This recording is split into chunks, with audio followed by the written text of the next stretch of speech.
67 2 உங்களில் எவர் செயலால் மிக அழகானவர் என்பதை சோதிப்பதற்காக அவன் மரணத்தையும் வாழ்வையும் படைத்தான். மேலும் அவன் மிகைத்தவன் மன்னிப்பவன். செயல்பாடு 2 செயல்பாடு இருக்குது. ஒன்று அவசரத்தில் செயல்படுறது இருக்குது, பொறுமையில் செயல்படுறது இருக்குது. பொறுமையில் அல்லாவுடைய ஞானங்களுக்கு கூட செயல்படுற செயல்பாடு. அவசரமாக சாப்பிட்றதும் இருக்குது, பொறுமையாக சாப்பிட்றதும் இருக்குது. பொறுமையாக நடக்கிறது இருக்குது, அவசரமாக ஓடுறதும் இருக்குது. சாதாரணமாக சொல்லுவாங்க, நான் ஓடிக்கிட்டே இருக்கேன், வாழ்க்கையில் ஓடிக்கிட்டே இருக்கேன்னு சொல்லுவாங்க. ஓடுறதுக்காக கால் கொடுக்கப்படல, நடக்கிறதுக்காக. அந்த நடையிலையும் அவசரம் வேண்டாம், பொறுமை வேணும்.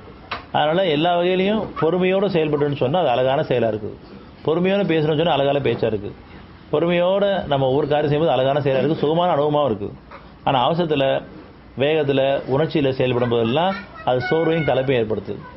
பொறுமையில் செயல்படும்போது சுகத்துக்கு மேலே சுகத்து கொடுக்குது. அப்போ நம்ம பொறுமை தான் நமக்கு அடிப்படை. அந்த பொறுமையில் என்னுடைய வழிகாட்டுதல், வழி நடத்தல் நமக்கு இருக்குது.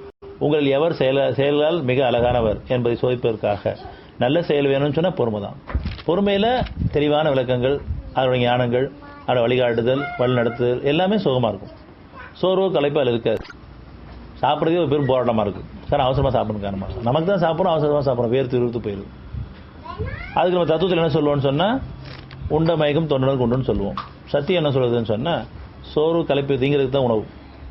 ஆனால் சோறு கலைப்பு வருதுன்னு சொன்னால் நம்ம அவசரமாக சாப்பிட்ருக்கோம், இருவுடைய நேர் இல்லாமல் சாப்பிட்ருக்கோம். இப்படி ஒவ்வொரு காரியமும் அவசரத்தில் செய்யும்போது, உணர்ச்சியில் செய்யும்போது சோர்வும் கலைப்பும் தான். அமைதியிலையும் பொறுமையிலையும் செய்யும்போது சுகத்துக்கு மேலே சுகம். அப்போ நமக்கு அடிப்படை தேவை அமைதி, பொறுமை. அந்த அமைதியும் பொறுமை இறைவன் கேட்டோம்னு சொன்னால் பாக்கியமுள்ள வாழ்க்கை நம்ம இருக்கிறோம்.